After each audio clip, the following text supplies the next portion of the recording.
بسم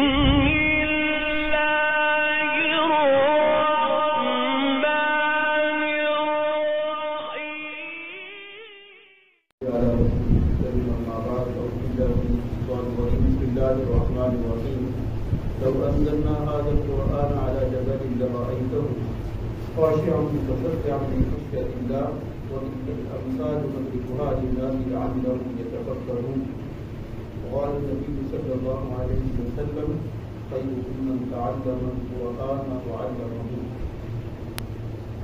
اللهم أرنا الحق حقا وارزقنا اتباعه وأرنا الباطل باطلا وارزقنا اتباعه. سب سے پہلے تو تمام لوگ سب کی طرف سے بہت بہت مبارک ہو. اللہ پاک نے ہمیں یہ موقع دیا ہے کہ قرآن کی بات کیسے قرآن منتقل ہوئی ہے.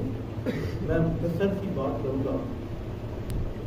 اللہ سے دعا ہے کہ صحیح بات کہنے کی توفیق دے اور پھر سمجھنے اور عمل کرنے کی توفیق عطا فرمائے.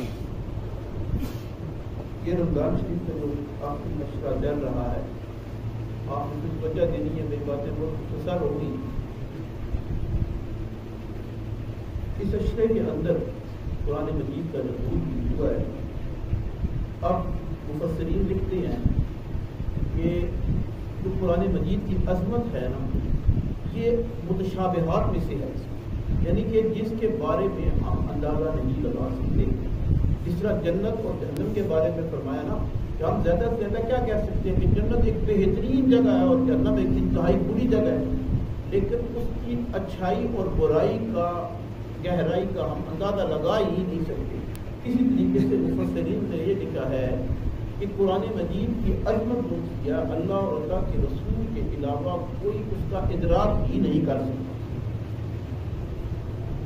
اب جو آیت ابھی میں نے تلاوت کی ہے کہ لو انزلنا ھذا القرآن علی جبل، کہ اگر ہم اس قرآن کو پہاڑوں پہ نازل کر دیتے تو دیکھتے کہ اللہ کے خوف سے وہ ریزہ ریزہ ہو. ہم یہ مثالیں دیتے ہیں لوگوں کو تاکہ وہ سوچیں اور وہ فکر کریں. تو بات سمجھانے کی یہ ہے، مفسرین کہتے ہیں کہ یہ آیت جہاں پہ قرآن مجید میں آئی ہے سورۃ حشر کے اندر، بظاہر اس سے پچھلی آیت اور اس آیت کا کوئی ربط نظر نہیں آتا بظاہر، لیکن انتہائی گہرا ربط موجود ہے. یعنی کہ بظاہر کیا ہے، پچھلی آیت کیا ہے، لا یستوی اصحاب النار واصحاب الجنہ، کہ اصحاب جو سے جہنمی اور جنتی لوگ برابر نہیں ہوتے.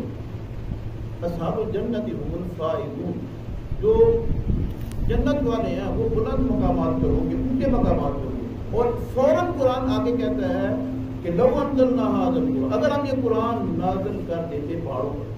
مفسرین لکھتی ہیں کہ اس آیت سے یہ پتہ چل رہا ہے کہ اگر جہنم سے بچنا ہے اور جنت میں جانا ہے تو قرآن مجید کے ساتھ تعلق قائم کرنا. یعنی کہ یہ وہ گہرا تعلق ہے جو کہ اس آیت کو پچھلی آیت کے ساتھ ملا رہا. امام بخاری نے باقاعدہ اس بات پہ لکھا ہے کہ جب موسیٰ علیہ السلام جو ان سے تھے، انہوں نے اللہ سے درخواست کی کہ میں تیرا دیدار کرنا چاہتا ہوں. سورۃ اعراف کے اندر وہ واقعہ موجود ہے، ربی ارنی انظر الیک، یا اللہ مجھے اپنا دیدار دکھا. اللہ تعالیٰ نے کیا فرمایا، لن تران، کہ تمہارے اندر طاقت نہیں ہے کہ تم میرا دیدار کر سکتے. لیکن موسیٰ علیہ السلام کیونکہ اللہ کے کلیم بھی تھے، تھوڑی ضد کی کہ نہیں میں نے جو سے دیدار کرنا ہے. تو قرآن مجید بتاتا ہے کہ فلما تجلی ربہ للجبل جعلہ دکا وخر موسیٰ صعقا. اللہ تعالیٰ نے کہا کہ ڈائریکٹ تو تم نہیں کر سکتے، انڈائریکٹ جسے کہتے ہیں بلا واسطہ. ہم تم آج اور کوئی دور پر ہم اپنی جلدی کر جو سے ڈالتے ہیں، جب تجلی پہاڑ میں ڈالی پہاڑ ریزہ ریزہ ہو گیا، اور وہ انڈائریکٹ جو تجلی تھی اس سے موسیٰ علیہ السلام وہ بے ہوش ہو گئے. اب امام بخاری نے لکھا ہے کہ اس آیت کو جو یہاں پہ قرآن نے سورۃ اعراف میں بتایا کیا ہے کہ یہ جو ہے اللہ کی تجلی انڈائریکٹ طور پر موسیٰ علیہ السلام جیسا جلیل القدر پیغمبر بھی برداشت نہیں کر سکا. تو یہ اللہ کی کتنی بڑی مہربانی ہے جو قرآن مجید جو ہے اس امت پہ نازل کر دیا اور ہمارے جیسے گناہگار پڑھنے اور سننے والے. اس سے وہ کہتے ہیں کہ قرآن مجید کی تو پہلے جتنے بھی علماء ہیں قاری صاحب جانتے ہیں کہ ان کے درمیان یہ بڑے لمبا عرصہ بحث ہوتی رہی ہے کہ یہ قرآن مجید جو ہے یہ خالق ہے یا مخلوق ہے. یہ علمی بحث رہی ہے. مقصد کہنے کا یہ ہے کہ قرآن مجید جو ہے اس کی عظمت کا ادراک کرنا ہمارے تخیل سے پائے. ہمارا ذہن جو ہے جیسا ایک خاص جگہ پہ جا کے رک جاتا ہے اس لیے اسی طرح ہم قرآن مجید کی عظمت کا ادراک نہیں کر سکتے. باقی جتنا جس کے اندر تقویٰ اللہ کی ذات علم دیتی ہے اتنا ہی اس کو پہلے شخص سے اوپر چلا جاتا ہے. اسی وجہ سے آپ صلی اللہ علیہ وسلم نے فرمایا کہ قرآن مجید کے عجائبات جو سے ہیں وہ قیامت تک ختم نہیں ہوں گے. اور آپ حیران ہو جائیں کہ دنیا کی یہ ایسی کتاب ہے جو ہر دور کے لیے ہے, ہر وقت کے تقاضوں کو پورا کرتی ہے, زندگی کے ہر شعبے میں رہنمائی ہے. وَنَزَّلْنَا عَلَيْكَ الْكِتَابَ تِبْيَانًا لِكُلِّ شَيْءٍ, ہم نے اس کتاب کے اندر ہر چیز ڈال دی. امام سفیان ثوری نے کہا کہ قرآن مجید سے 3 لاکھ مسائل میں جانتا ہوں حل کر دیں. باقی اللہ کا علم ہے وہ کس کو کتنا دے دیں. ان کے ساتھ کسی نے کہا کہ نہیں آپ ہمارے ساتھ جو سے ہے نا بحث کریں, آپ نے مبالغہ رائی سے کام لیا ہے, 3 لاکھ مسائل کس کا آپ کر سکتے. جب ان کے ساتھ کچھ ہفتوں کی ان کی نشست رہی جسے مناظرہ کہتے ہیں تو امام صاحب نے امام ثوری نے 10,000 سے زیادہ جو سے تھے مسائل کو فاتحہ سے پیش کر دیے دلائل سے. وہ سارے انہوں نے ہاتھ کھڑے کر دیے. انہوں نے کہا کہ فاتحہ ختم نہیں ہوئی. تو آپ دیکھ رہے ہیں قرآن مجید ایک سمندر ہے اللہ کی ذات. اور اب قرآن اسی جگہ پہ بتاتا ہے کہ قرآن مجید کے نزول کا مقصد کیا ہے. کتاب انزلناہ الیک لتخرج الناس من الظلمات الی النور. یہ کتاب اس وجہ سے نازل کی گئی ہے کہ لوگوں کو جہالت سے گمراہیوں سے نکال کر روشنی کی طرف لے آئے. تو یہ روشنی کی طرف لے آنے والی کتاب ہے. انسان جو ہے اپنے گناہوں کی وجہ سے اس کا دل سخت ہو جاتا ہے. خود سورۃ بقرہ کے اندر بھی ہے کہ انسان کا دل پتھر سے بھی زیادہ سخت ہو جاتا ہے.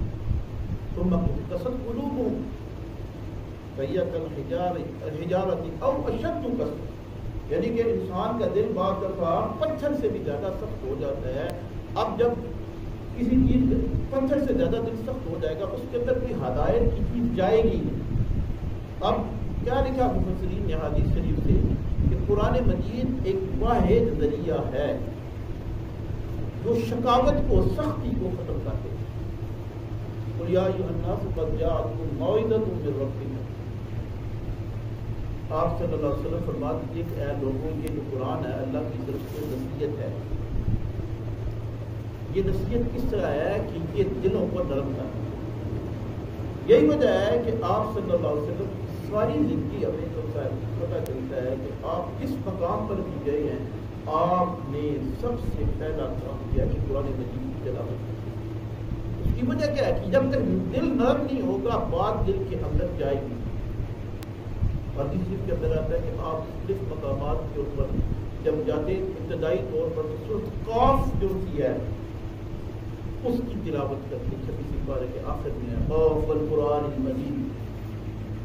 جب ان عظمت والی آیات کی تلاوت کرتے یا پھر یہ سورۃ حشر کی جو آیات تلاوت آپ صلی اللہ علیہ وسلم کی زبان مبارک سے کی جاتی تو ایک دم لوگوں کے دل سے سیکھ کرتے.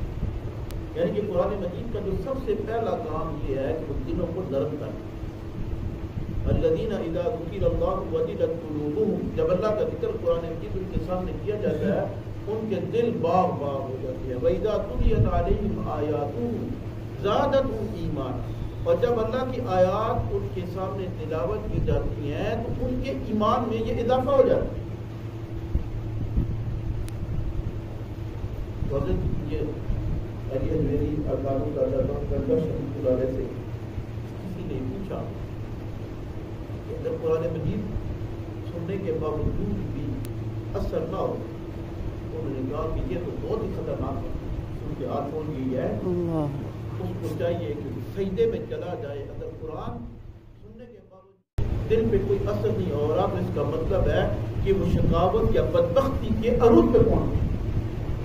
اور اگر قرآن مجید سننے کے بعد دل کے اندر ایمان تازہ ہو جائے تو اس کا مطلب ہے کہ ایمان موجود ہے، یعنی کہ قرآن مجید ایک قسم کا ایک ٹیسٹ ہے۔ انہ لقول فصل، یہ فیصلہ کن کلام ہے، وما ہوا بالفصل، کوئی بیکار چیز نہیں۔ تو میں آپ کو بتا رہا تھا کہ قرآن مجید کے اندر مختصر سی بات کر رہا ہوں کہ یا ایھا الناس قد جاءتکم موعظۃ من ربکم، یہ وصیت ہے، وشفاء لما فی الصدور، اور یہ جتنے بھی سینے کی بیماریاں ہیں، اب سینوں کی بیماریاں کا حدیث سے پتہ چلتا ہے، یہ تکبر ہے، غرور ہے، حب دنیا ہے، حب شہوات ہے اور مال کا لالچ ہے، یہ سارے کے سارے ان کو کہا جاتا ہے بما فی الصدور، یہ دل کی بیماریاں، قرآن مجید ان کا علاج ہے۔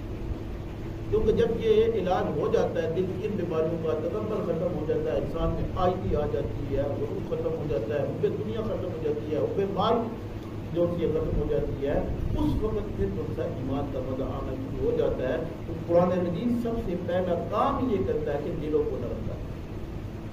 تو اگر کوئی شخص چاہتا ہے کہ ہدایت کی طرف آئے، اس کا قرآن مجید کے ساتھ تعلق پڑھنا چاہیے، اس کا مجید کے ساتھ تعلق بڑھانا چاہیے۔ آپ یہ اندازہ لگا لیں کہ قرآن مجید کے ساتھ جس چیز کا تعلق ہوتا گیا اس کی قدر و منزلت بڑھتی گئی۔ تو کہتے ہیں نا کہ جو ان سے ہیرا ہے اور جو ان سے ہوتے موتی، ان کی قیمت یا تو بادشاہ جانتے ہیں یا پھر وہ جوری جو ان سے ہوتا ہے وہ جانتا ہے، عام آدمی کو کیا پتا ہے، اس کی اپروچ بھی نہیں۔ تو قرآن مجید جو ہے قدر و منزلت بھی ہر شخص نہیں سمجھ سکتا، بلکہ اللہ اور اللہ کے رسول جو ہے اس کی قدر و اہمیت کو بہت بہتر طریقے سے جانتے ہیں۔ تو آپ یہ دیکھ لیں کہ جس رات کو یہ قرآن مجید نازل ہونا شروع ہوا، اس کے بارے میں قرآن مجید میں کیا کیا کہ انا انزلناہ فی لیلۃ مبارکہ، کہ ہم نے اس قرآن کو بڑی برکت والی رات میں نازل کرنا شروع کر دیا۔ اور حدیث میں آتا ہے کہ جب کسی چیز کے اندر برکت آ جاتی ہے تو وہ برکت ہر چیز پر غالب آ جاتی ہے۔ اور آپ صلی اللہ علیہ وسلم جب بھی کسی کو دعا دیتے تھے تو برکت کی دعا کرتے، اللہم بارک لنا فیہ وزدنا منہ۔ بہت سے صحابہ کرام سے یہ چیز منقول ہے کہ جب بھی وہ دعا کراتے تھے تو آپ صلی اللہ علیہ وسلم کہتے تھے کہ میں تمہارے لیے برکت کی دعا کر دیتا ہوں، اور ساری کی ساری برکت جو کیا آپ صلی اللہ علیہ وسلم نے فرمایا کہ اللہ نے قرآن میں وَهَذَا كِتَابٌ أَنزَلْنَاهُ مُبَارَكٌ، ہم نے یہ کتاب جو نازل کی ہے بڑی برکت والی۔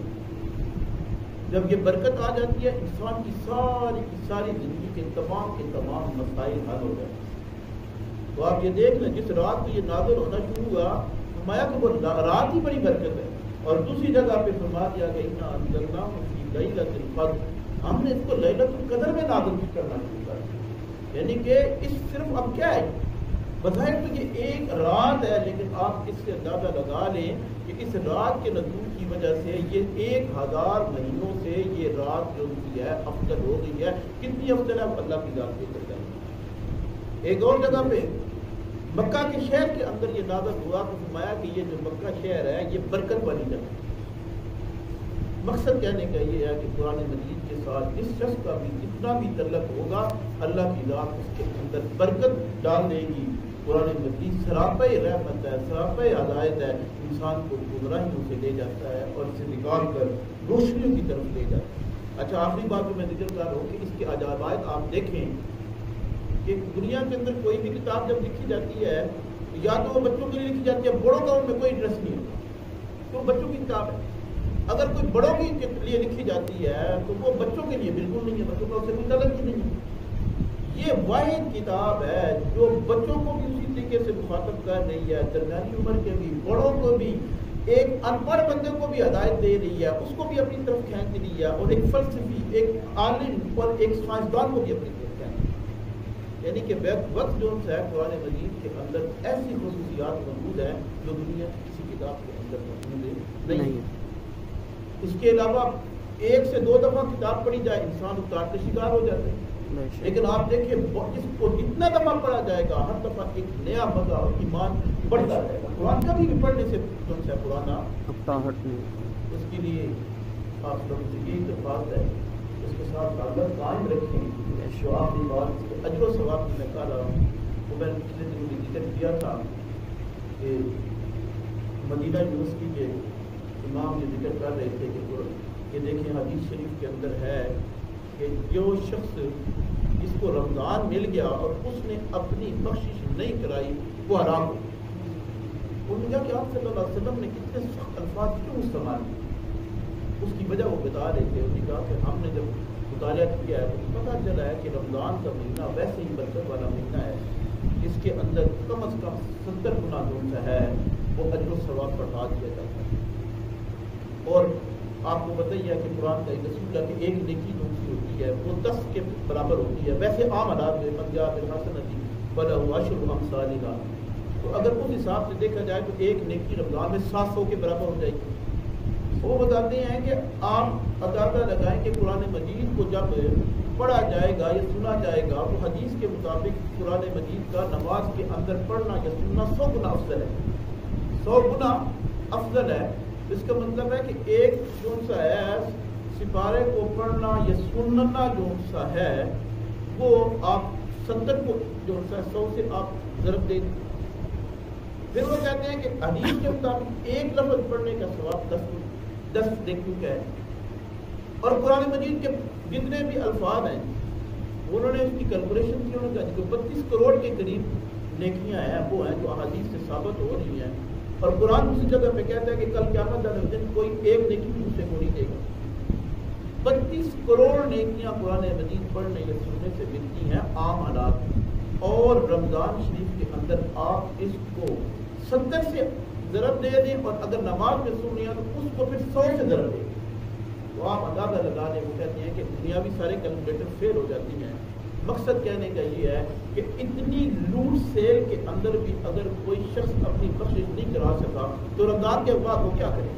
وہاں سے یہ ساری کی ساری جو غیر معمولی قسم کی رایات ہیں وہ ختم ہو جائیں گی. اس کا مطلب ہے کہ اس کی بخشش کا کوئی امکان باقی نہیں رہے گا تو رمضان کو ضائع کر. اللہ پاک سے یہ درخواست ہے، دعا ہے کہ ہمارا پڑھنا سننا اپنی برگاہ میں قبول فرمائے اور اس قرآن کے ساتھ ہمارا تعلق مضبوط فرمائے. آج بھی کمی ہے سارے لوگوں سے رہی اور قاری صاحب سے درخواست ہے کہ وہ جملے کا بیان فرمائیں گے. کرنے کے بعد پھر دعا فرمائیں.